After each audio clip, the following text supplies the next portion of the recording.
भगवंत ह्या श्लोकामध्ये काय सांगतात, तो इच्छाची इंद्रियतृप्तीची इच्छाचा त्याग करीत नाही तोपर्यंत तो योगी होऊ शकत नाही. म्हणजे त्यानं काय केलं पाहिजे, इंद्रियतृप्तीचा काय केलं पाहिजे, त्याग केलं पाहिजे. आणि जोपर्यंत तो त्याग करत नाही तोपर्यंत होऊ शकत नाही. आता तुम्ही म्हणता इंद्रिय काय, तर इंद्रियामध्ये मन वाचा काय आधार, मनाने सुद्धा त्याने, आता तुम्ही म्हणता संन्यास घेतलाय पण कोणती इंद्रियतृप्ती, तर संन्यासी ब्रह्मचार्यामध्ये सगळ्यात मोठी इंद्रियतृप्ती म्हणजे त्याला सूक्ष्म स्तरावर म्हणतात, त्याला मैथून सेक्स म्हणतात. सेक्स स्त्री पुरुषाचं फिजिकल लेवल होते. पण संन्यासाचं सेक्स कोणता आहे किंवा ब्रह्मचार्याचा, पूजा लाभ प्रतिष्ठा, एकदम डीपली. पूजा म्हणजे सगळ्यांना माझी वर्शिप करावं, माझा मान सन्मान द्यावा, मला आदर द्यावा, माझ्या इच्छा, त्याचा अहंकार वाढत होतो. पूजा म्हणजे त्याची नेहमी वर्शिप करा. आता सध्या भांडण चालू आहेत बघा. पूजा. लाभ म्हणजे काय, की माझा आश्रम मला चालवायचा, डोनेशन द्यावं. आणि मग ते मोठ्या जे असे लोक मोठमोठ्या डोनेशनला लोकांना जवळ ठेवतात. आणि प्रतिष्ठा म्हणजे माझं स्टेटस समाजामध्ये, माझ्या समाजामध्ये काय केलं पाहिजे, माझा मान सन्मान केला पाहिजे. म्हणजे फिजिकली ते करत नाही पण मेंटली पूजाला प्रतिष्ठामध्ये एवढे ते आसक्त राहतात. आणि त्यांना जर ते नाही भेटलं तर तांडव नाचवतात ते. म्हणून बघा त्यांच्या गाड्या निघाल्या तर सगळे चिली चपाटे आजूबाजूला, ते फॉलो करू नको करू हे दुय्यम बात आहे. पण त्यांसोबत तो ताफा असल्याशिवाय आणि त्यांना तो मान सन्मान ते तुऱ्या चलत राहतात. म्हणून इथे जे इंद्रियतृप्ती विषय आहेत ना, तर तुम्हाला पूजाला प्रतिष्ठा. आता प्रभुपादाला एकानं म्हटलं की प्रभुपाद तुम्ही जगभरात प्रचार केलाय, तुम्हाला जगद्गुरु पदवी देत नाही, काय घेत नाही तुम्ही. प्रभुपाद म्हणले जे या जगामध्ये एकच जगद्गुरु, कृष्ण म्हणजे जगद्गुरु, भगवंत जगद्गुरु आहेत, आम्ही नाही आहे. आपण गरीब लोक प्रचार करतात आणि लोकांसमोर जगद्गुरु महामंडलेश्वर पदवी लावतात. म्हणजे तो महाराष्ट्राच्या काही 2-3 शहरात प्रचार करेल पण नाव कोणतं लिहिल, जगद्गुरु. प्रभुपादाने जगद्गुरु सगळीकडे प्रचार केला, जगभरामध्ये मंदिरं बांधली, पण त्याने काय लिहिलं, प्रभुपाद काय, प्रभू म्हणजे भगवंत आणि त्यांच्या चरणाजवळ असलेला मी सेवक. म्हणजे जगाचे गुरु ते नाही, जगाचे गुरु ओरिजिनल कोण आहे तर भगवंत आहेत. म्हणून प्रभुपादाने काय केलं, शारीरिक मानसिक सगळ्या जे काही त्यांना जे होतं सगळं प्रभुपादाने त्याग केला. म्हणजे नुसतं संन्यास घेऊन चालत नाही, वैराग्याचं कपडं नाही, तर तुम्हाला आंतरिक मनापासून ह्या गोष्टीचं काय असलं पाहिजे, रिनाऊन्स असलं पाहिजे. म्हणजे रिनाऊन्स ऑर्डर फॉलो केली पाहिजे. तर इथे त्या गोष्टीचं इथं वर्णन करतात.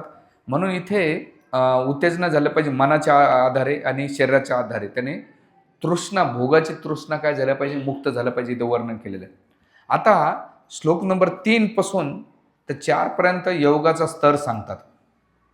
मग याला म्हणतात योग अरुक्ष पारंपरिक स्तर, म्हणजे कर्तव्य करीत असं निष्काम कर्माची उन्नती कशी होते आणि साधकाने त्याग कसा केला पाहिजे याचं वर्णन ह्या अष्टांग योगाचा अभ्यास केला जातो. आणि योगारूढ कसं वाढतं त्यांना हळूहळू त्यांनी आपला उच्च स्तर कसा वाढवलं पाहिजे याचं वर्णन इथं करतात. पहिलं श्लोक नंबर 3 मध्ये ते काय म्हणतात, अष्टांग योगामधील 9 साधकांसाठी कर्म हे साधन असल्याचं म्हटले जाते. आणि पूर्वी योग साध्य करण्यासाठी साधकांसाठी सर्व भौतिक क्रियाचं शमन हे साधन भौतिक क्रियाचं शमन हे साधन असल्यामुळे म्हटले जाते. आता ह्या ठिकाणी आचार्याने इथं वर्णन केलेले पहिले यम म्हणजे न करणे योग, कोणत्याही प्रकारचा त्यानं नियम नाही का काय केलं पाहिजे.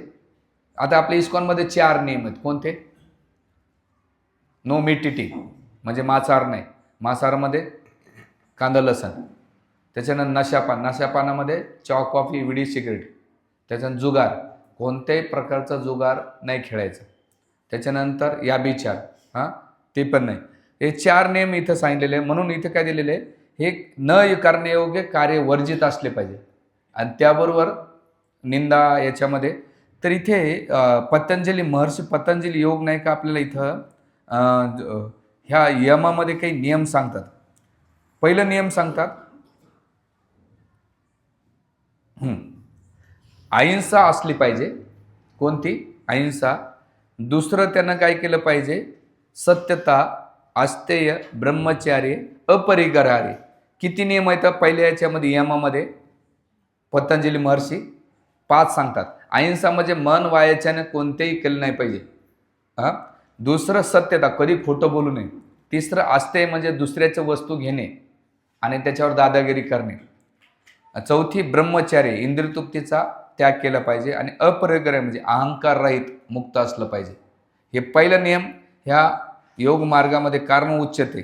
योग आरूढ तस्यैव शम कारण मुच्यते, ह्या श्लोकांमध्ये महर्षी पतंजलीचे सांगतात. दुसरं म्हणजे नियम काय, तर 4 नियम सांगितलेले आहेत इस्कॉनमध्ये प्रभुपादाने. कोणते? ABCD म्हणजे असोसिएशन करा, B फॉर बुक्स वाचा, C फॉर चॅन्टिंग करा, D फॉर डाएट करा आणि 16 माळाचा जप करा. आता महर्षी पतंजली नियमामध्ये काय सांगतात माहिती आहे का?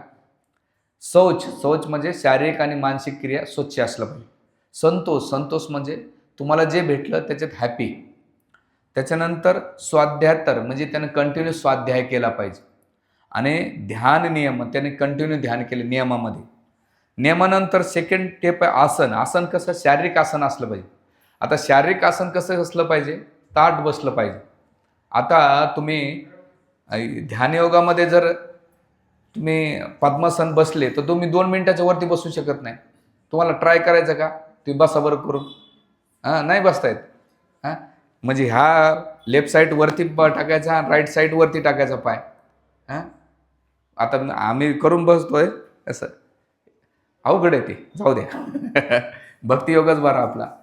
तर आसन कठीण आहे. आसन नंतर काय दिलेलं आहे? त्याच्यानंतर प्राणायाम म्हणजे श्वासावर कंट्रोल पाहिजे. चौथी स्टेप. चौथं प्राणायाम. 5वं म्हणजे प्रत्याहार म्हणजे इंद्रिय विषयांची सगळे त्यांना सोडलं पाहिजे. डोळ्यानं पाहणे, जिभेनं खाणे, कानानं ऐकणे, जे भौतिक गाणे आपण ऐकतो, नाकाने परफ्यूमचा स्वाद घेणं नाही, सगळ्यांना रिमूव्ह असलं पाहिजे. आणि धारणा म्हणजे काय? निर्गुण निराकार नाही, तर भगवंताच्या स्वरूपावर ध्यान केलं पाहिजे. आणि ध्यान म्हणजे भगवंतामध्ये गहनता प्राप्त केली पाहिजे.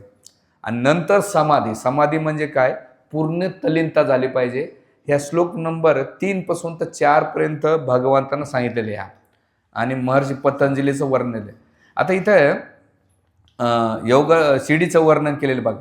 भगवंताची युक्त होण्याच्या पद्धतीला योग म्हटलं जातं आणि या योगाची तुलना एखाद्या शिडीशी करण्यात आहे.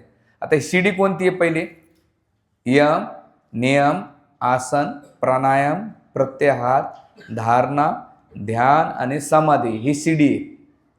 शिडीची पहिली पायरी काय आहे? यम आहे. दुसरी पायरी काय आहे? नियम आहे. तिसरी पायरी काय आहे? आसन आहे. चौथी प्राणायाम, 5वी प्रत्याहार, 6वी धारणा, 7वी ध्यान आणि 8वी काय आहे? समाधी. ही दिलेली आहे, ही शिडी दिलेली आहे श्लोक नंबर 3 पासून तर श्लोक नंबर 4 म्हणतात. आता 4 मध्ये भगवंत म्हणतात, जेव्हा मनुष्य सर्व प्रकारच्या भौतिक इच्छेचा त्याग करतो तसेच इंद्रियतृप्ती इत्यार्थ कर्मामध्ये आणि सकाम कर्मामध्ये प्रवृत्त होत नाही तेव्हा तो योगरूढ झाल्याचं म्हटलं जाते. म्हणजे ह्या श्लोक नंबर 3 पासून 4 पर्यंत काय सांगितलेलं आहे? ही शिडी दिलेली आहे. लक्षात आलं का? हरी बोल, हरे कृष्ण. तर आता याच्या दिल्यानंतर बरं, आता ह्या शिडी दिल्यानंतर इथे भगवंत काय करतायत? 5 आणि 6 श्लोकामध्ये त्या शिडीला जर फॉलो करायचं असेल तर तुमचं मन कंट्रोल पाहिजे. काय पाहिजे? मन कंट्रोल. आणि मग मनासाठी आता मन ही तर मित्र पण सांगितलेलं आहे आणि शत्रू पण सांगितलेलं आहे. ठीक आहे. श्लोक नंबर 5 मध्ये आणि 6 मध्ये मागे म्हणण्याचा प्रयत्न करा. झालं तू?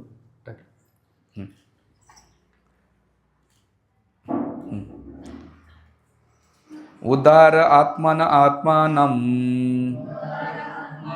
नात्मनमेव असदैवोत आत्मन्ये होय आत्मन्यो बंधुरात्मन्यो रिपुरात्मना. मनुष्याने आपल्या मनाद्वारे स्वतःची अधोगती होऊ न देता स्वतःचा उद्धार केला पाहिजे. मन हे बद्ध जीवाचे मित्र तसेच शत्रू आहे. या तात्पर्यामध्ये प्रभुपाद लय सुंदर लिहितात. मन एव मनुष्यानं कारण बंध मोक्षे हो बंधया विषय संभो मुक्ते निर्विषया म्हणा. मन काय आहे तुमच्या इथे काय सांगितलं, मनाद्वारे तुम्ही स्वतःची अधोगती होऊ न देता काय केलं पाहिजे, स्वतःचा उद्धार केला पाहिजे. मन हे बद्ध जीवाचं काय आहे, मित्र आहे आणि शत्रू आहे. आता उदाहरण देतो तुम्हाला. हे दरवाजा आहे, या दरवाज्यातून तुम्ही आतमध्ये येऊ शकतात आणि या दरवाज्यातून तुम्ही बाहेर जाऊ शकतात. तर मनाचे अधीन म्हणजे काय आहे, की भौतिक संसारात म्हणजे आतमध्ये येणं म्हणजे काय, संसारात पडणे. पण याच मनाद्वारे तुम्ही काय करू शकतात, या दरवाज्यातून मनाला कंट्रोल केलं तर तुम्ही काय जाऊ शकतात, बाहेर जाऊ शकतात. मनाची तुलना कोणाशी केलेली, एक छोट्या बालकाशी केलेली. छोटं बालक किती शांत असतं का, आई वारंवार त्याला घेऊन येते. माकड किती शांत, पाहिले किती लोकांनी माकड शांत बघितले, हात वरती करा, ते किती चंचल आहे. तसं मन चंचल आहे. तर ह्या मनाच्या अधीन जर तो तुम्हाला नियंत्रित केलं तर तुमचा मित्र आहे, आणि तोच मन जर सैरवारा सोडलं. म्हणून एक नीतिशास्त्रामध्ये एक श्लोक आहे, मर्कटस्य सुरापान तत वृषिकदंश तत भूत संचारम यद्वा गत्वा निवृंतंती. म्हणजे काय, एक तर मर्कटस्य सुरापान म्हणजे माकड, एक तर माकड कसं आहे, चंचल आहे. त्याच्यात त्याने काय केली, दारू पिली माकडानं, मर्कटस्य सुरापान. तत वृषिकदंश का, त्याच्यानंतर त्याला विंचू चावला. एक तर पहिले माकड चंचल, दुसरं दारू पिली, तिसरं काय झालं, विंचू चावला. तत भूत संचार, त्याच्यामध्ये भूत संचारलं. यद्वा गत्वा न भविष्यंती, त्याचं भविष्य काय असेल. माकड चंचल आहे, दारू पेली, विंचू चावला, भूत घुसलं, तर त्या माकडाची काय अवस्था होत असेल. तसंच हे मन आहे ना, त्या माकडाप्रमाणे. तर दारू पितंय, विंचू बी चावतंय त्याला, आणि दुसरं काय भूत संचारत. तर डेंजरस असतं हे मन. म्हणून इथे भगवंत काय म्हणतात, की श्लोक नंबर 6 मध्ये म्हणतात, राजांनो मनाला कंट्रोल करा. मन नाही का थोडेसे, मन काय करतं माहिती आहे का, लॉंग टाईमचा विचार करत नाही, ते छोट्याशा गोष्टीचे विचार करतात. ते म्हणतात काम करणं. आता BP शुगरवाले आहेत, त्यांना सांगतात जिलेबी खाऊ नका, ते म्हणते खाऊन घे नाही, काय फरक पडते जिलेबी.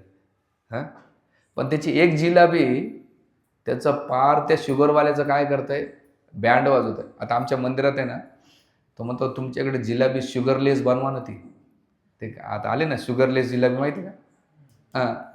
त्याला जिलेबीला आवडते राव.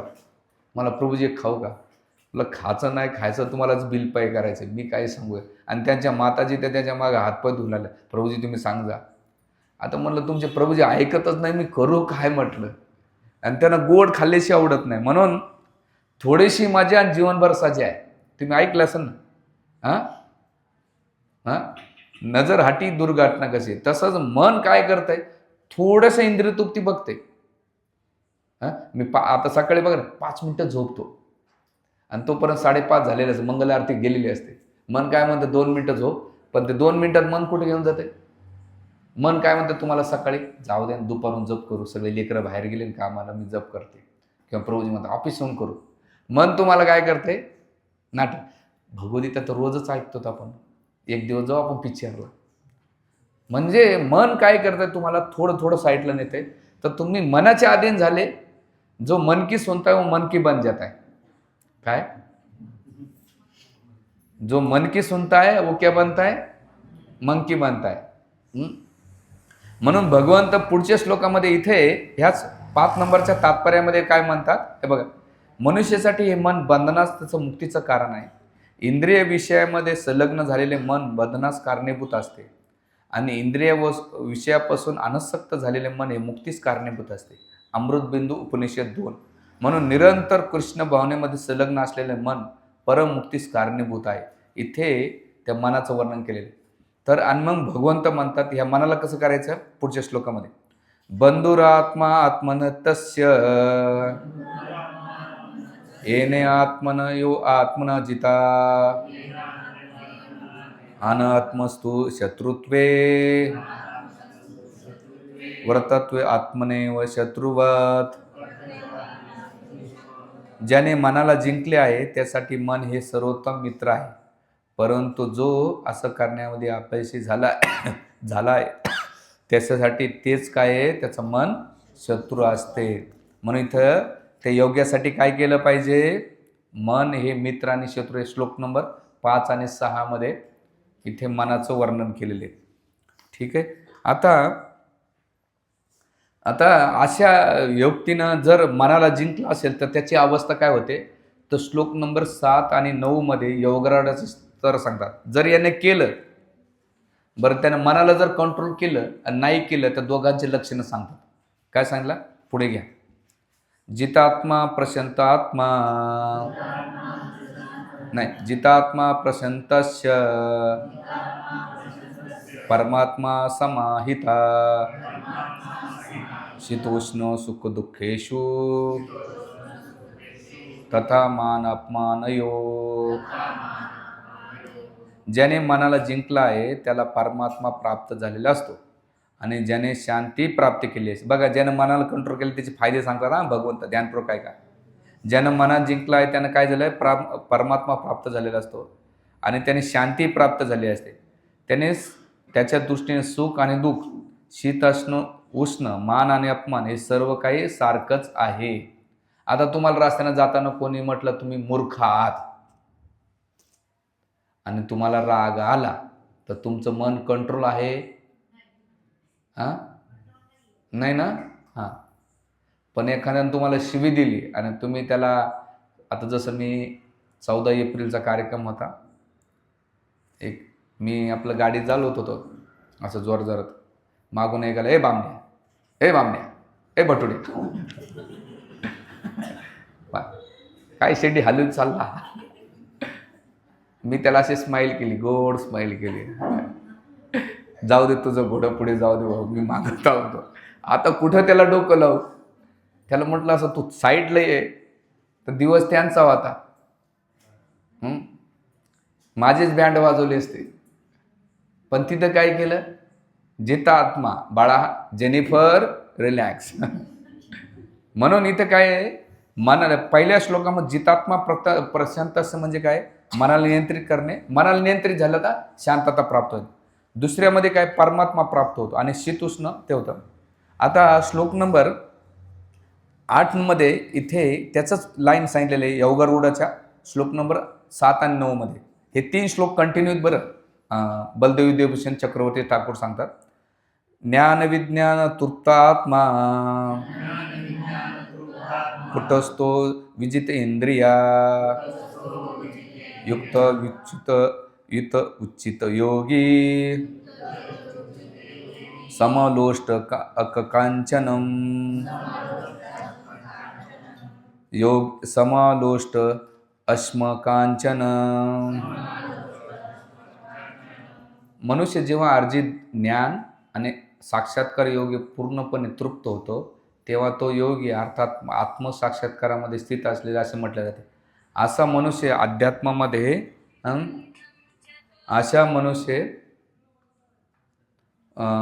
मनुष्य अध्यात्मामध्ये स्थित आणि आत्मसंयमी असतो. तो गारेचे खडे, दगड, सोने इत्यादी सर्व काही समदृष्टीनं पाहतो. हे त्याचं काय दुसरं लक्षण सांगितलेलं आहे. ठीक आहे. त्याच्यानंतर हरे कृष्ण कृष्ण कृष्ण हरे हरे, हरे राम. आणि मग जेव्हा त्याचं मन झालं तर त्याला काय होतं, श्लोक नंबर 9 मध्ये, मनुष्य जेव्हा प्रामाणिकपणे हितचिंतक, सुहृद, तटस्थ, मध्यस्थ, दिविशी, मित्र आणि शत्रू, पुण्यवान आणि पापी या सर्वाकडे समबुद्धीनं पाहतो तेव्हा तो अधिक प्रगत किंवा विशेष मानला जातो. ज्याने मनाला जिंकलं त्याचे फायदे भगवंताने श्लोक नंबर 7 पासून तर 9 पर्यंत सांगितलेले आणि योगामध्ये त्यानं परफेक्शन केलं ते समजायचं. आता इथं लावलं ना हे बघा योगाचं, ते योगावालेले भारी करतात बरं, योग करतात, बाहेर आल्यानंतर भांडतात. तसं नाही, तर तुम्हाला ह्या सगळे लक्षण दिसले पाहिजे म्हणून हे लक्षण. आता इथे भगवंत श्लोक नंबर 10 पासून तर 32 पर्यंत काय सांगतात, अष्टांग योगाचा अभ्यासाचे चरण कसे असले पाहिजे. ठीक आहे, एखादा म्हणून एवढं मी करेल भगवंता, तुम्ही फायदे सांगितले ना, मला असा योग करायचा आहे. तर मग भगवंत म्हणतात की पहिलं तू अष्टांग योगाची साधना कर. आणि ती साधना कशी आहे, तो श्लोक नंबर 10 पासून तर 32 पर्यंत सांगितलेले. आता श्लोक नंबर 10 मध्ये भगवंत काय सांगतात, योगी पुरुषाने सदैव आपले शरीर, मन आणि आत्मा भगवंताच्या ठायी युक्त केले पाहिजे. काय 3 गोष्टी कोणत्या, शरीर, मन आणि आत्मा भगवंताच्या ठाई युक्त केला पाहिजे. त्याने एकांत स्थळी एकटे राहून काळजीपूर्वक मनाला सतत संयमित केलं पाहिजे. किती लोक आहेत जंगलामध्ये येण्यासाठी? हात वरती करा. मोबाईल नाही, खाला प्याला नाही. त्याच्यामध्ये पहिला नियम काय माहिती आहे का? ब्रह्मचार्य पालन, जंगलात जायचं, डोळे अर्धवट करायचे. आता ते मागचं होतं, पण आपण एवढे डिटेल्स नाही घेतलं का, कारण पुढं घ्यायचं. ठीक आहे. तर त्याने काय केलं? संयमित केलं पाहिजे. त्याने आकांक्षा आणि संग्रह किंवा स्वामित्वाच्या भावनेपासून मुक्त राहिलं पाहिजे. म्हणजे कोणत्याही गोष्टी संग्रह करायच्या नाही. आणि आकांक्षा म्हणजे इच्छा नाही करायची. आणि स्वामित्व म्हणजे ओनरशिप, त्याने काय केलं पाहिजे? मुक्त असला पाहिजे. याचा माझा याच्यावर कोणत्याही प्रकारचा अधिकार नाही, हे त्याची भावना असली पाहिजे. श्लोक नंबर 10 मध्ये. 11 मध्ये भगवंत काय करतात? 11 ते 14 मध्ये अष्टांग योगाचे मूलभूत साधना सांगतात. एक प्रॅक्टिस काय सांगितलेले? हां, योगाभ्यासासाठी मनुष्याने एकांत स्थळी जाऊन भूमीवर कुशासन अथरावे. कुशासन म्हणजे आता ते तुम्ही लोकरीचं बनवतात ना, किंवा कुशाग्रस म्हणजे गवताचं. ते नसेल तर तुम्ही मृगचर्म असतं ना, मृगचर्म माहिती आहे? हरणाचं आता कलियुगामध्ये नाही. या 3च वस्तू चालतात. नाही तर त्यानं काय गवत आथरायचं आणि त्या गवतावर बसून त्यानं आसन केलं पाहिजे. ठीक आहे. मृगचर्म अथवा मृदू वस्त्राने आच्छादित करावे. आसन उंचावर किंवा अत्यंत खाली असू नये. तसेच पवित्र स्थळी असावी. कुठं नसलं पाहिजे? बसले टेरेसवर आणि बाजूला भोंगे लावले नाही चालणार. तर पवित्र स्थळ कुठं? ऋषिकेश, हरिद्वार किंवा जंगलामध्ये. आसनावर दृढपूर्वक बसावे. मन, इंद्रिय, क्रिया याचं संयम करून मनाला एकाग्र करून हृदय शुद्ध करण्यासाठी योग अभ्यास करावा. किती इथं सांगितलेले. त्याच्यानंतर श्लोक नंबर 13 आणि 14 मध्ये पुढे बघून योग साधकाने आपले शरीर, मान आणि मस्तक सरळ उभ्या रेषेत धरावे. काय करायचं? असं सरळ धरायचं. किती लोक धरू शकतात? तुम्ही 2 मिनिटात तिकडं अंग घालवतं खाली बसल्या असं आहे का? ठीक आहे, धरावे. नाशिकाकडे स्थिर दृष्टी पाहावी. म्हणजे तुमचे डोळे कुठं पाहिजे? नाकाकडे. कशी पाहिजे? डोळे बंद करायचे. बंद केले तर झोपतात, उघडे ठेवले तर लोकाला बघत बसतात. म्हणून काय केलं पाहिजे? डोळे अर्धवट उघडे ठेवायचे. म्हणजे दिसलं पण नाही पाहिजे आणि झोपलं नाही पाहिजे. नजर कुठं असले पाहिजे? नाकाच्या शेंड्यावर. आहे का प्रॅक्टिकली? तर चकणे दिसतात. हां, राधाबाईची चकणे डोळे. हां, कोणी केस यावल्या, कोणी मेने. हां हां, ते गाणं आहे ना, फेमस झालं होतं. तर ते काय पुन्हा धरावे. आणि भयमुक्त, अविचलित आणि संयमित मनाने कामजीवनापासून पूर्णपणे मुक्त होऊन त्याने हृदयात माझे ध्यान करावे आणि मला जीवनाचे परम लक्ष्य करावे. म्हणजे पहिलं काय? त्यानं भयमुक्त असलं पाहिजे. मच्छर चावला तरी हल्लं नाही पाहिजे. मोठे वाघ आणि बिबट्या पाहिलं तर तुम्ही नाही. ते अविचलित आणि संयमित मनाने काम जीवन कोणतं? तिथं 3 गोष्टी सांगतात. एक म्हणजे मन, वाचा, कायातून कोणत्याही प्रकारचं त्याने काम वासनाला काय केलं पाहिजे? मुक्त केलं पाहिजे. ठीक आहे. पुढे आणि जीवनामध्ये त्याने काय केलं पाहिजे? परम लक्ष धरलं पाहिजे. हे अष्टांग योगाचं मूलभूत साधना आहे. ठीक आहे. आता हे केल्यानंतर श्लोक नंबर 15 मध्ये अष्टांगाचं परम लक्ष सांगतात भगवंत. काय सांगतात परम लक्ष? आता तात्पर्यामध्ये श्लोक नंबर 14च्या तात्पर्यामध्ये प्रभुपाद नाईक सेकंड पॅरेग्राफमध्ये सांगतात, कर्मणा मनसा वाचा सर्व वस्तू सर्वदा सर्वत्र मैथून त्यागो ब्रह्मचारी प्रोक्षिते. सर्व काळी, सर्व परिस्थितीत आणि सर्व ठिकाणी कर्म, मन तथा वाच्यामधून मैथून त्याग करण्यास सहाय्य व्हावे. हाच ब्रह्मचर्य व्रताचा उद्देश आहे. मैथून भोग कोणी करून कोणी योग अभ्यास करू शकत नाही. म्हणून ब्रह्मचार्याचं प्रशिक्षण मनुष्याला बाल्यावस्थेपासून देण्यात यावे. आता इथं प्रपात तात्पर्यामध्ये वर्णाश्रम सिस्टम सांगतात, पण इथे मैथून त्याग म्हणजे कोणत्याही प्रकारचा नसला पाहिजे. ग्रस्त आश्रमामध्ये आहे का प्रॅक्टिकली? नाही. तर हे जर केलं तर श्लोक नंबर 15 मध्ये भगवंत काय सांगतात? त्याचं केंद्रबिंदू लक्ष काय असलं पाहिजे ते सांगतात. याप्रमाणे शरीर, मन आणि क्रिया यांच्या संयमाचा निरंतर अभ्यास करून मन संयमित झालेले योगी भौतिक जीवनाचा लय करून भगवत धामाचे अर्थात श्रीकृष्णाच्या निवासस्थानाची प्राप्ती करू शकतो. हे त्याचं काय असलं पाहिजे? लक्ष असलं पाहिजे. आता याच्यामध्ये 3 कॅटेगरीचे लोक येतात. एक ब्रह्मवादी म्हणजे निर्गुण निराकार, ते म्हणतात लाईटवर ध्यान करा, ते ब्रह्मज्योती जातात. दुसरी कॅटेगरी आहे ती आहे परमात्म्याची, त्याच्यामध्ये जसं ध्रुव महाराज पण येतात आणि दुसरं बरेच योगी पण येतात, हे अष्टांगयोगामध्ये. आणि तिसरं आहे भगवंत. तर कलियुगामध्ये ब्रह्मवादी पण नाही करू शकत, परमात्मावादी करू शकत नाही, पण तिसरं आहे भगवंताला जो मानणारा भक्ती योगी आहे तो भगवंताला प्राप्त करू शकतो कलियुगामध्ये. मग आता हे केल्यानंतर, लक्ष केल्यानंतर श्लोक नंबर 16 ते 17 मध्ये अष्टांग योगाचे विधान सांगतात. बरं, ते अष्टांग योग करायचा तुम्ही म्हणता मला घरी करायचा, तर भगवंत काय करतात 16 आणि 17 मध्ये सांगतात. 16 मध्ये काढला, हे अर्जुना, जो अत्याधिक खातो, ध्यानातपूर्वक ऐका बरं, किंवा अत्यंत अल्प खातो आणि जो अतिशय झोपतो किंवा पुरेसे झोपत नाही, तो योगी होण्याची शक्यता नाही. आता तुम्ही वडेपाव केले आणि दाबून मारले तर योगी होऊ शकता का? नाही. तुम्ही म्हणता मी थोडंच खाईल तरी तुम्ही योगी होऊ शकता का? तुम्ही 10 घंटे झोपता आणि तुम्ही योगी होऊ शकता का? तुम्ही म्हणता 3च घंटे झोपाल तर योगामध्ये झोपून जाता. कसं पाहिजे? बॅलन्सिंग पाहिजे. मग अर्जुनाच्या मनात प्रश्न आला, भगवंता एवढं दिसता प्रॅक्टिकली आहे का? तर भगवंत काय म्हणतात, युक्त आहार विहारस्य युक्त चेष्टस कर्मसु युक्त स्वप्न बोधस्य योग भवती दुःख. भगवंत म्हणतात, जो मनुष्य आपला आहार, निद्रा, विहार किंवा कर्मणूक सर्व कर्म आणि कर्म करण्याच्या प्रयत्नात नियमित असतो, तो योग अभ्यासाद्वारे सर्व सांसारिक दुःखाचा विनाश करू शकतो. बॅलन्सिंग लाईफ सांगितलेली इथं. काय असलं पाहिजे? कमी खाल्लं पाहिजे, मध्यम मात्रामध्ये झोप असली पाहिजे, मनोरंजन पण लिमिटेशन असलं पाहिजे. आणि असं नियमित तो करतो, तो काय करू शकतो? योगाला प्राप्त करू शकतो.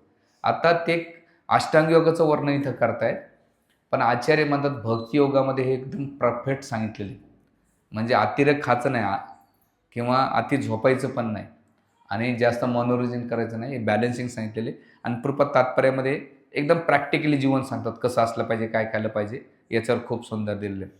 आणि मग अष्टांग योगाचं केल्यानंतर आता याला श्लोक नंबर 18 ते 23 मध्ये अष्टांगाची सिद्ध अवस्था कशी प्राप्त होते त्याचं वर्णन करतात.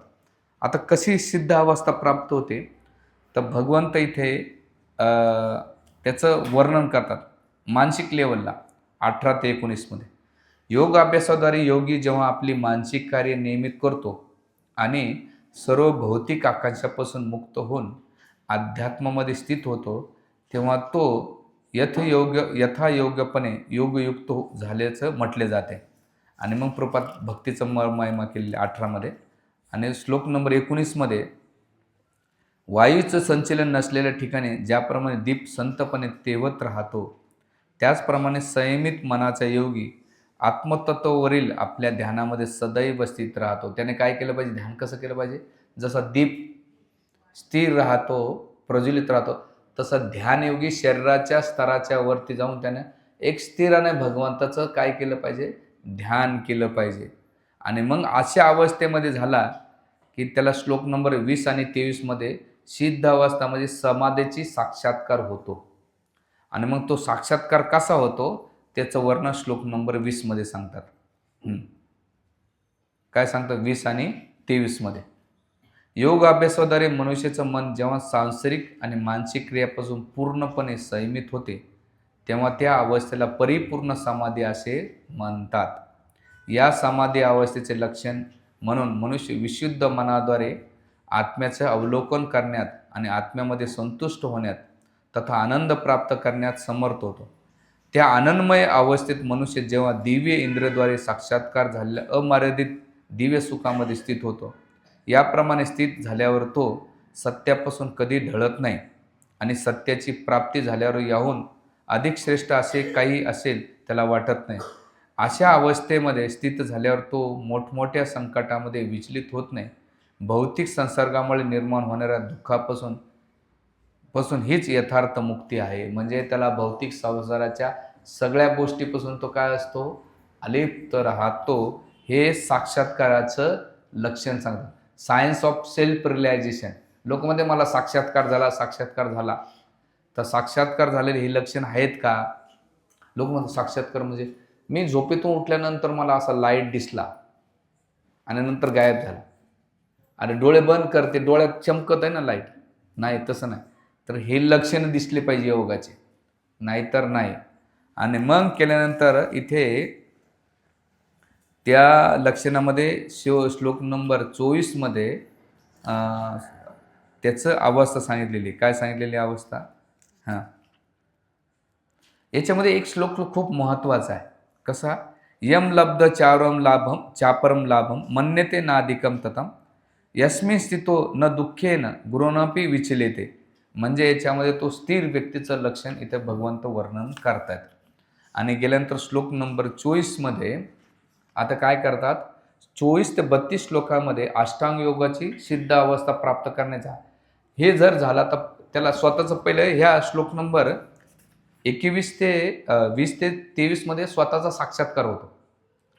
म्हणजे स्वतःला रिअलायझेशन होते त्याला काय. पण श्लोक नंबर 24 आणि 32 मध्ये परमात्मा साक्षात्काराचं वर्णन केलेले. किती? श्लोक नंबर 24 ते 32 मध्ये परमात्मा साक्षात्कार होतो. त्यानं जर ती केलं तर कसं होतो, तर श्लोक नंबर 24 मध्ये बघा.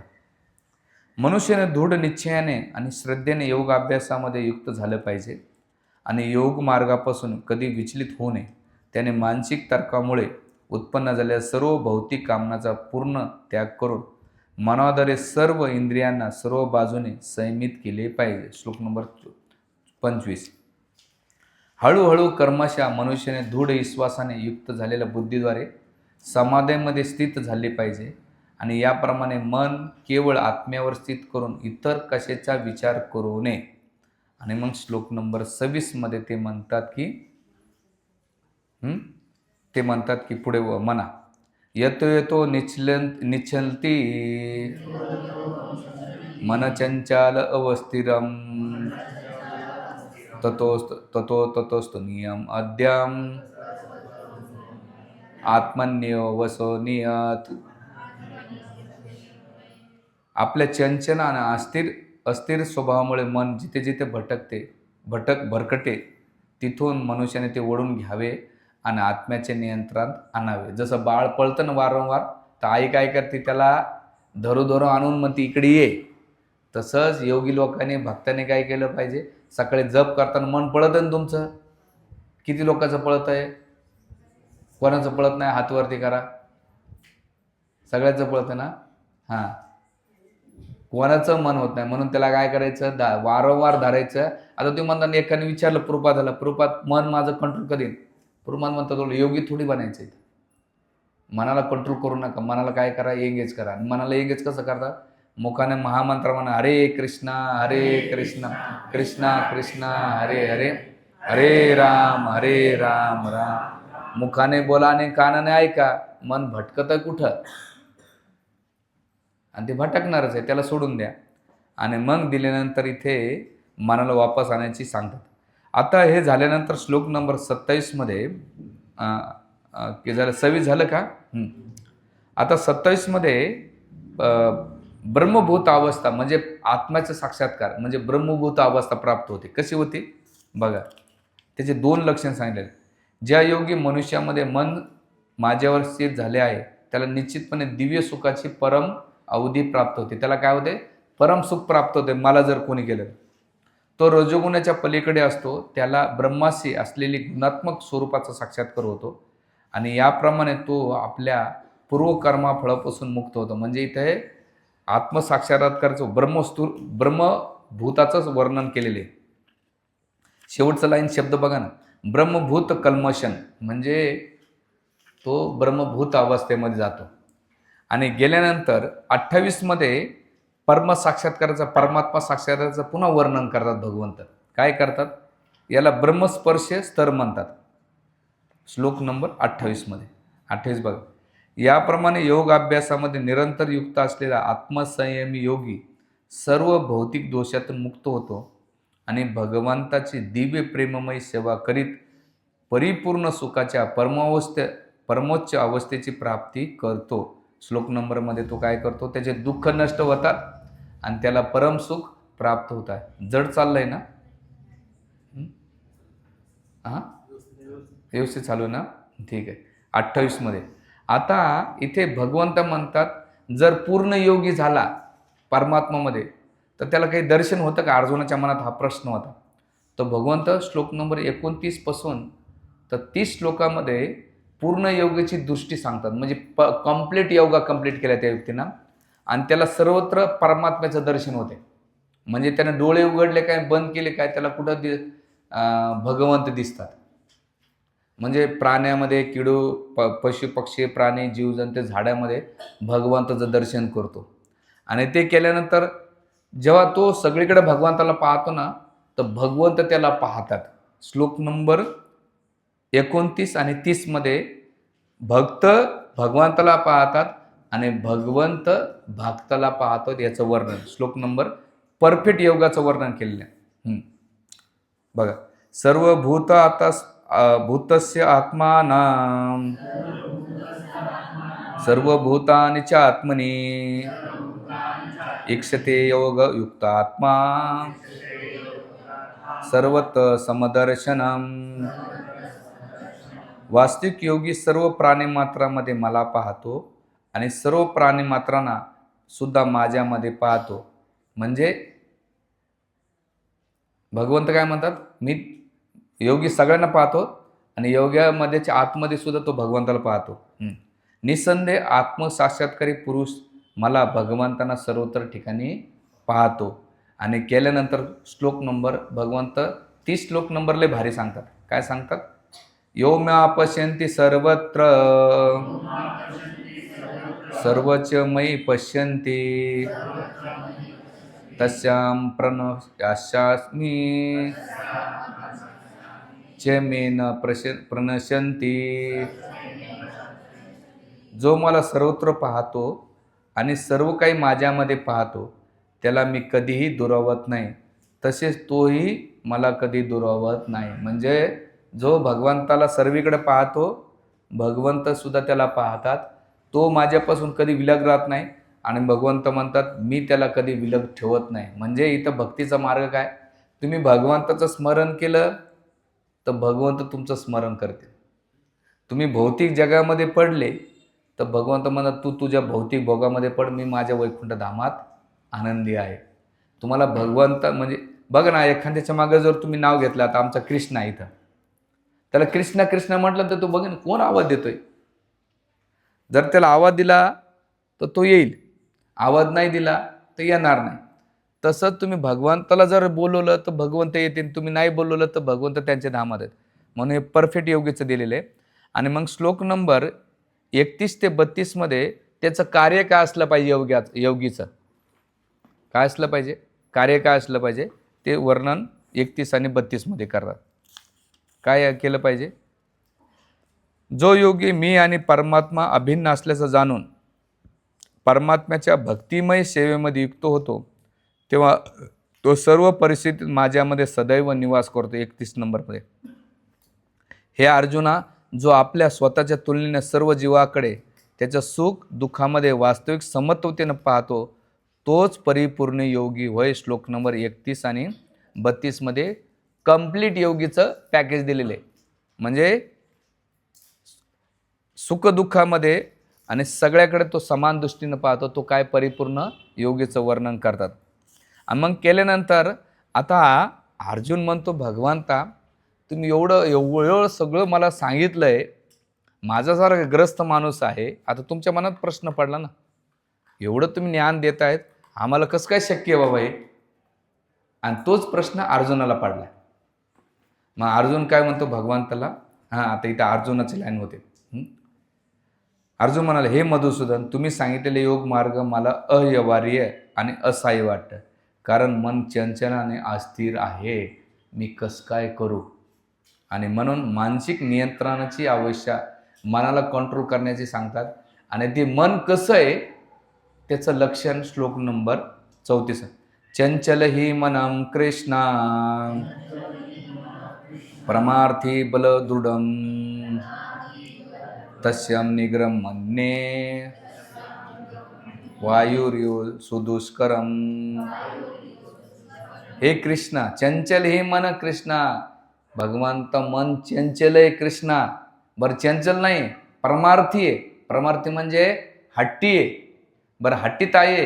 हट्टी, आता जसं एखादा जर बाळ चंचल आहे पण ते हट्टी आहे.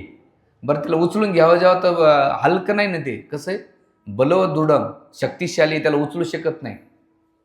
आणि तस्यम निग्रम म्हणणे, भगवंत म्हणतात मी वायूला नियंत्रित करू शकतो, पण काय वायुर दुष्क्रम, मी मनाला कंट्रोल करू शकत नाही. एकदा वायूला कंट्रोल करू शकतो पण मनाला कंट्रोल करू शकत नाही. तर माझ्यासाठी प्रॅक्टिकल नाही भगवंता. तर भगवंत म्हणतात, काय म्हणतात पुढच्या लाईनमध्ये, काळजी करू नको, चिंता करू नको. मग भगवंत पुढच्या म्हणतात, श्री भगवान वाच असंशया महाभावो मन्ये मन्ये दुर्निग्रहं चलम अभ्यासन तो कौंतेय वैराग्येन च गृह्यते. भगवंत म्हणतात अर्जुना निश्चित खरंय, तू म्हणतो ते खरंय. मंचल काय असंशय, काही संशय नाही. महाभाव म्हणजे आता इथं भगवंतानं महाभाव शब्द का वापरलाय. तू शक्तिशाली, सगळ्याला पराजित करू शकतो, वायूला सुद्धा कंट्रोल करू शकतो. जेव्हा खांडवप्रस्थ अग्निदहन केला होता तर इंद्राने पाऊस केला होता. तर अर्जुनानं बाणानं काय केलं होतं, त्याचं झाकून टाकलं होतं, छत्री केली होती, शक्तिशाली होती, एवढी शक्ती होती. पण दुर्निग्रम चलम, अरे अतिशय कठीण आहे. मग याला चंचल कंट्रोल करायचं तर काय, भगवंत 3 गोष्टी सांगतात. अभ्यासन तो कोणते, प्रॅक्टिस कर. काय कर, प्रॅक्टिस कर. आणि दुसरी काय, वैराग्य, डिटॅचमेंट राहा. एकतर तुझ्या ईश्वरविषयांच्या प्रती डिटॅचमेंट राहा आणि त्या मनाला काय कर, प्रॅक्टिस कर. आणि प्रॅक्टिस काय करायची, प्रपादन काय सांगितलेलं आहे, हरे कृष्णा कृष्णा कृष्णा हरे हरे, हरे राम राम राम हरे हरे. याला काय केलं पाहिजे. आता इस्कॉनमध्ये काय करतात, मनाला काय करतात, सेवेला एंगेज करतात. जसं आता तुमचं बाळ आहे, ते जर चंचल असेल तर त्याला काय करावं लागेल, त्या बाळाची चालना उंदराची केलेली, त्या उंदराला जर कंट्रोल करायचं असेल तर काय करावं लागेल, त्याला लाडू द्या खाला. लाडू द्याला की ते उंदीर शांत. तसंच या मनाला काय करायचं, खाद्य द्यायचं. कोणतं खाद्य द्यायचं, डोळ्यानं भगवंताचं रूप पाहायचं, मनाने बुद्धीनं पुस्तकात वाचायचं. किंवा तुमचं आता माझं काल परवा दिवशी थोडंसं राग आला होता, मी काय केलं, भजन घेतलं राधिकादास प्रभूचं आणि मस्त भजन ऐकत बसलो. कारण समोरचं ऐकतच नव्हता. आम्हाला पण येतो राग, बरं तुम्हाला वाटतं प्रभूजीने कपडे घातले म्हणजे राग येत नाही. अरे बाबा आम्हाला येतो. तुम्ही जेव्हा जप करत नाही तेव्हा राग येतो आम्हाला. हां येतो ना, की यांना दगड या नर्मदेचे बोटे झालेत, जप सांगतो तरी करत नाही, राग येतोच. पण तो राग कसा आहे, स्वार्थाचा नाही, कशाचा आहे, हितचिंता कसा आहे. तर त्यावेळेस मी काय करतो, भजन ऐकलं, 15-20 मिनटं भजन ऐकले, शांत, जाऊ दे तिकडं. मनाला मी काय केलं, त्याला भजनामध्ये एंगेज केलं. तसंच आपलं मन भटकत असेल त्याला एंगेज करायचं. आणि मग भगवंत म्हणतात श्लोक नंबर 36 मध्ये 3 श्लोक म्हणजे 33 पासून 36 पर्यंत या चंचल मनाला कंट्रोल करण्यासाठी भगवंत सांगतात. आणि मग त्याची ताकद सांगते. ताकद सांगितल्यानंतर श्लोक नंबर 36 मध्ये भगवंत म्हणतात, काय सांगतात, ज्याचे मन उत्कृष्ट आहे त्याला आत्मसाक्षात होणे कठीण आहे, परंतु ज्याचे मन संयमित आहे आणि जो योग्य साधण्याद्वारे प्रयत्न करतो त्याला निश्चित यशाची शाश्वती आहे, असे माझे मत आहे. कोणाचं मत आहे, भगवंताचं मन आहे. ज्याचं चंचल राहिलं त्याची अधोगती. ज्यानं काय केलं, प्रयत्न करतोय साधनेमध्ये आणि जरी त्याला यश भेटत नसेल पण तो प्रयत्न करीत राहिला तर भगवंत म्हणतात मी गॅरंटी देतो की, काय गॅरंटी देतो, तो माझी प्राप्ती करू शकेल. शेवटपर्यंत. म्हणून आता तुम्ही म्हणता मन कोण आहे, तर गीतेमध्ये भगवंत 10व्या अध्यायामध्ये म्हणतात की इंद्रियामधलं मन मी आहे. म्हणजे मन सुद्धा कोण आहे, भगवंत आहेत बरं. म्हणजे किती भगवंत. म्हणून इथं काय सांगतात, काय करायचं, मनाला काय करायचं, नियमित करायचं. म्हणजे तुमच्या सुखदुःखाचं, भांडण तांट्याच्या जगातला प्रॉब्लेम सॉल्व्ह करायचा असेल तर एकच तत्व घ्या. काय तत्व, मनाला कंट्रोल करा, मनाला काही ठेवू नका. आणि मग केल्यानंतर इथे अर्जुनाच्या मनात एक प्रश्न पडला. काय प्रश्न पडला, भगवंत एखाद्या मन कंट्रोल नाही झालं असं योगीचं काय अवस्था होते. जर एखादा योगी सफल नाही झाला त्याची काय अवस्था होती, तर मग श्लोक नंबर 37 पासून तर 45 पर्यंत जे असफल योगाचं वर्णन करतात. काय असफल योगाचं वर्णन ते बघा.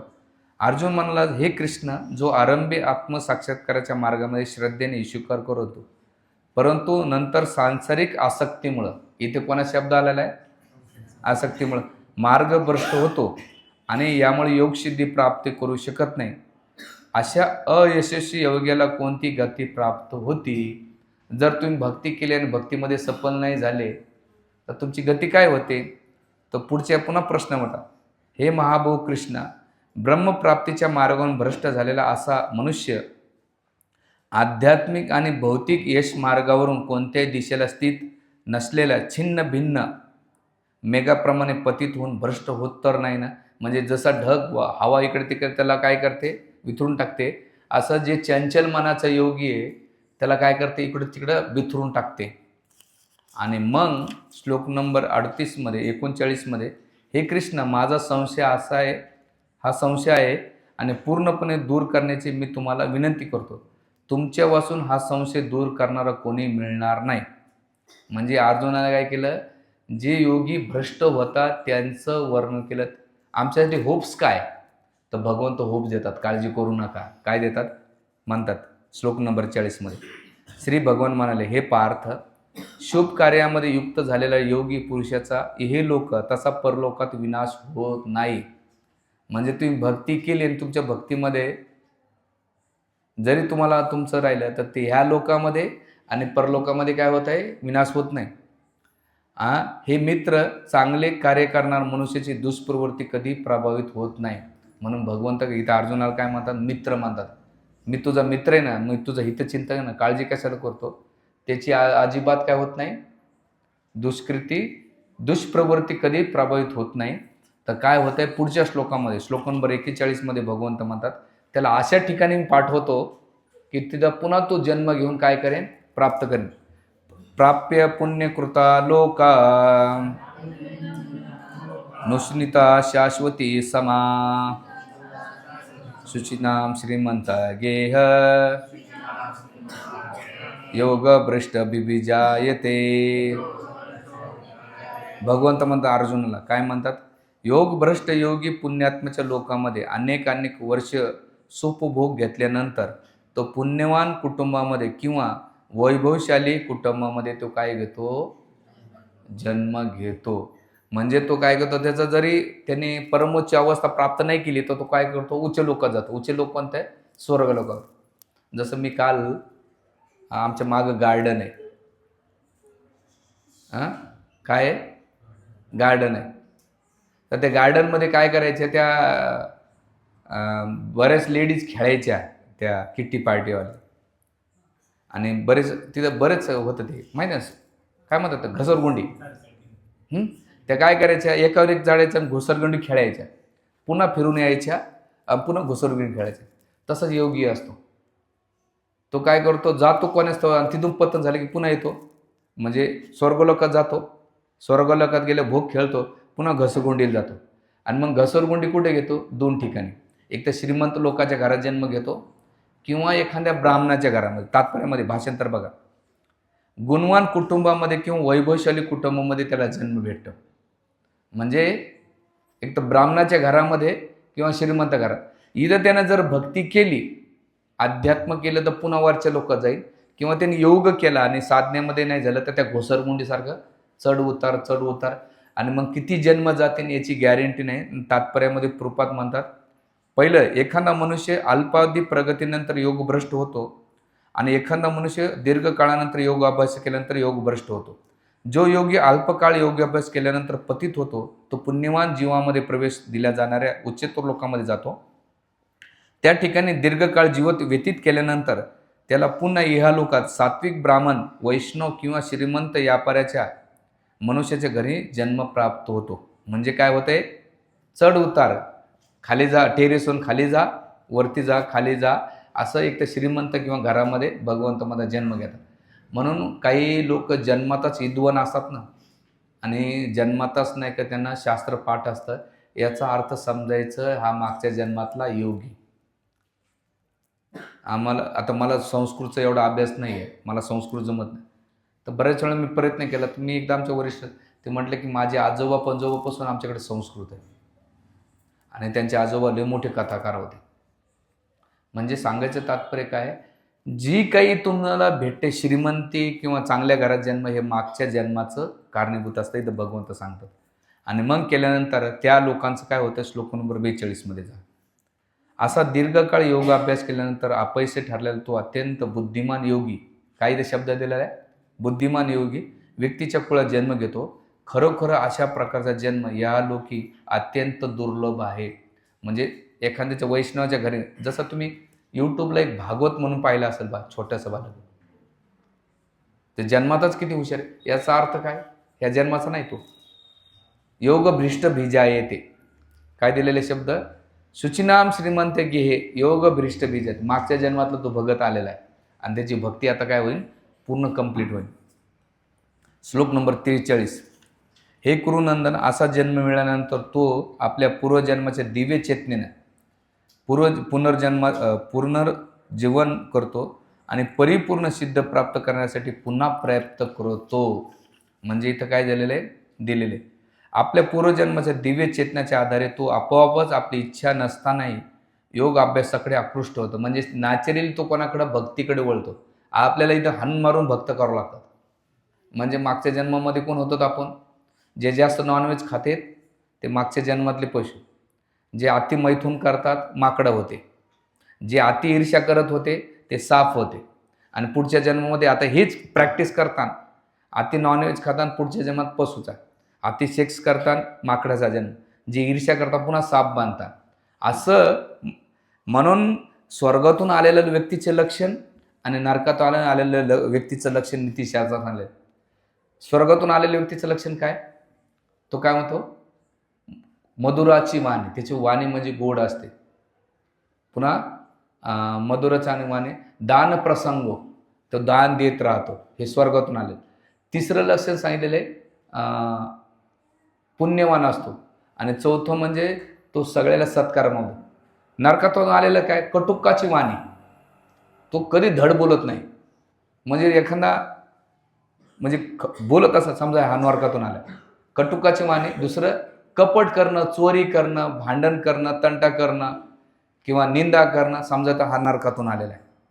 स्वर्गातून आलेला आणि नरकातून आलेलं आहे, त्याचं वर्णन आपल्या शास्त्रामध्ये केलेले, त्याच्यावर मी नंतर एका श्लोकावर डीपली घेऊन टाकेन.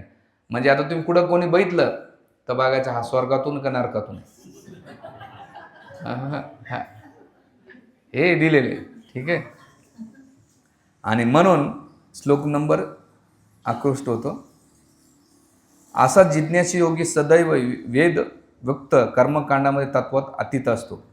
जेव्हा योगी सर्व पापासून शुद्ध होऊन अधिक प्रगती करण्याचा प्रामाणिक प्रयत्न करतो, तेव्हा अनेक जन्माच्या अभ्यासानंतर सिद्धी संपादित केल्यावर त्याला परम लक्ष्याची प्राप्ती होते. भगवंत काय करतात, असफल योगीचं गंतव्य सांगतात मागच्या पहिल्या 3 श्लोकांमध्ये, आणि पुढच्या 2 श्लोकामध्ये त्याची काय अवस्था होती त्याचं वर्णन केलं. तरी भगवान अर्जुनाच्या मनात प्रश्न आला, भगवंता हे काही एवढं व्यावहारिक वाटत नाही हो जे तुम्ही सांगतायत. तर मग भगवंत म्हणतात, अर्जुना काळजी करू नको. श्लोक नंबर 46 आणि 47 मध्ये भक्तियोगाचं वर्णन करतात. काय करतात, 46 मध्ये भगवंत म्हणतात, योगी मनुष्य हा तपस्वी, ज्ञानी आणि सकाम कर्मी व्यक्तीपेक्षा श्रेष्ठ आहे. म्हणून हे अर्जुना तू सर्व परिस्थितीमध्ये योगी होय. आता इथे एक शब्द वापरला आहे, तस्माद योगी भव अर्जुना. का बरं वापरलेला आहे? अर्जुन कोण होता? क्षत्रिय होता. दुसरं कोण होता? तो संन्यासी होता का? ग्रस्त होता. आणि दुसरं त्याचा तिसरा रोल काय होता? ग्रस्त असल्यानंतर तो राजा होता ना. एक तर तो कोण होता? क्षत्रिय, दुसरं ग्रस्त, आणि राजा पण होता तो. मग आशयासाठी भगवंत म्हणतात तस्मात भव अर्जुना योगी बन. तर अर्जुन म्हणतो भगवंत योगी, तुमची बहीण मला दिलेली बायको सुभद्रा माझी पत्नीच आहे ना, मग योगी झाल्यानंतर काय? तर मग भगवंत म्हणतात काळजी करू नको. काय भक्तियोग कसं कर? तर मग इथं म्हणतात की तपस्वीनो अधिको योगी, योगीपेक्षा तपस्वी मोठा आहे, योगीपेक्षा ज्ञानी मोठा आहे, आणि योगीपेक्षा सकाम कर्मी मोठा आहे. म्हणून हे अर्जुना तू काय कर? योगी बन. आता योगी बन म्हणजे काय? तर इथं तुम्हाला काय करायचं? न भोगी बनायचं आहे, न त्यागी बनायचं आहे. तुम्हाला काय बनायचं आहे? उपयोगी. योगी बनणं म्हणजे सगळं त्याग करणे. हां, काय सब कुछ छोडो हरिद्वार चलो, आहे का शक्य? याला मला त्याग. भोगी म्हणजे काय? सगळं मला भोग करायचं. पण उपयोगी म्हणजे काय? मी जी गोष्ट, आता हे माझा मोबाईल आहे, मी सोडून दिला त्याला काय म्हणतात? त्याग आहे. याला मी काय करतो? भोग केला, पिक्चरचे गाणे पाहिले त्याला भोग आहे. पण मी ह्या कुठं सेवेत लावतोय? भगवंत. याला काय म्हणतात? उपयोगी. आणि मग भगवंत म्हणतात योगी बन म्हणजे तू जे काही करशील ते माझ्यासाठी कर. जसं रस्त्यामध्ये 100ची नोट पडली, एक व्यक्ती येतो, तो रस्त्यानं पाहतो ही नोट माझी नाही ना, जाऊ द्या, तो सोडून दे. याला काय म्हणतात? त्यागी.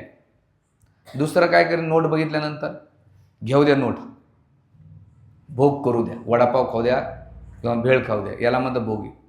पण तिसरा जेव्हा तो नोट बघेल, तो काय करेल?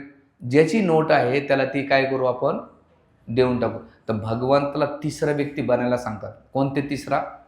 तू काय कर? त्याग, ती नोट फेकून पण देऊ नको, स्वतःच्या इंद्रियतृप्तीसाठी वापरू नको. ती नोट काय कर? माझ्या सेवेत लाव. आणि मग केल्यानंतर भगवंत अंतिम फायनल श्लोक म्हणतात. आणि हा श्लोक, ह्या श्लोकाचा सारांश आणि याचे श्लोक म्हटलेला आहे. योगिनां सर्वेषां मद्गत्यांतर आत्मना श्रद्धा भजंतो यो मां समे युक्त तमो मत. इथे भगवंत या श्लोकाच्या तुम्हाला 46 श्लोक नाही समजले तरी चालेल, ते तुमच्या पल्ले नाही पडले तरी चालेल. भगवंत म्हणता अर्जुना योगी बन म्हणजे कसा?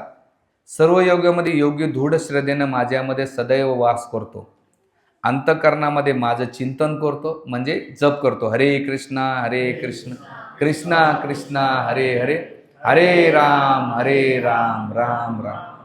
आणि माझी दिव्यमय प्रेममय सेवा करतो. सेवा करणं म्हणजे काय? भगवंताला भोग लावणे, नमस्कार करणे, प्रवचन ऐकणे, आणि माझ्याशी पूर्णपणे योगयुक्त असतो, तो सर्वश्रेष्ठ योग होय असे माझे मत आहे. भगवंता म्हणतात सर्वमध्ये श्रेष्ठ कोण आहे? माझा भक्त आहे. म्हणून टेन्शन घेऊ नको. आणि ह्या श्लोकाला, ह्या अध्यायाचा सारांश म्हटल्या जात आहे. आणि ह्या श्लोकाला आचार्य सांगतात शरणागतीचा श्लोक आहे. काय शरणागतीचा श्लोक आहे? ह्या श्लोकामध्ये डायरेक्टली भक्ती नाही सांगितलेली, इनडायरेक्टली भक्ती सांगितली. कशी सांगितलेली आहे? पूर्ण शरणागत हो, म्हणजे तू काय कर? माझं चिंतन कर. दुसरं काय कर? माझी सेवा कर. आणि तिसरं म्हणजे तुझं चित्त माझ्यामध्ये तल्लीन कर. म्हणजे ह्या भक्तीलाच अनुकूल असलेल्या गोष्टी आहेत. म्हणजे जसं इथं वर्णन केलेले ह्या श्लोकाचा परिभाषित श्लोक म्हटलं जात आहे. भक्ताच्या गळ्यातला हा धागा असला पाहिजे, आभूषण असलं पाहिजे. आणि ते आभूषण म्हणजे काय? भगवंताला सर्व काही अर्पण करणं आणि भगवंताला ह्या श्लोक. म्हणून मागच्या श्लोकामध्ये प्रत्येक अध्यायाच्या शेवटी भगवंत एक पंच पॉईंट म्हणतात. पंच पॉईंट म्हणजे काय? अर्जुनाला एवढं बर्डन झालं, आपल्याला पण बर्डन झालं. तर 5व्या श्लोकाच्या शेवटचा श्लोक काय? भोक्ताराय वेदना तपासा, तो शेवटचा श्लोक. आणि ह्या श्लोकाचा म्हणजे काय? पुन्हा मागे मानण्याचा प्रयत्न कर. योगिनामपि सर्वेषां मद्गतांतर आत्मनां श्रद्धा वा भजतो यो मां समे युक्त तमो मत. इथं भगवंत तात्पर्यामध्ये खूप सुंदर सांगतात की तू काय कर, माझा भक्त होय. तात्पर्यामध्ये प्रभुपाद खूप सुंदर सांगतात. आणि इथे शेवटचं तात्पर्याची लाईन बघा. ज्या महात्मांना भगवंत आणि आध्यात्मिक गुरु या या दोहावर दृढ श्रद्धा आहे, केवळ त्यांना वेदाच्या तात्पर्याचा आपोआप उलगडा होतो. स्वतंत्र श्वेत उपनिषदामध्ये भक्तिरहस्य भजनम दिले. या किंवा पुढील जन्मामध्ये भौतिक लाभाची इच्छा न ठेवता केलेली भगवंताची सेवा म्हणजे भक्ती होय होय. अशा कामनापासून रहित होऊन मनुष्याने आपले मन पूर्णपणे भगवंतामध्ये रमण्य केले पाहिजे. हाच निष्कर्म्य उद्देश आहे गोपाल ताप उपनिषदामध्ये. योगाची परमसिद्धी अर्थात भक्ती किंवा कृष्ण भावनेच्या आचरणाकरता ही काही साधने दिलेले आहे. अशा रीतीनं भगवद्गीतेचे ध्यानयोग नामक 6व्या अध्यायातील भक्ती वेदांत तात्पर्य इथं पूर्ण होतो. श्रीमद भगवद्गीता की जय. जगद्गुरु श्रील प्रभुपाद की जय. निताय गौर प्रेमानंदे. Thank you very much. Hare Krishna.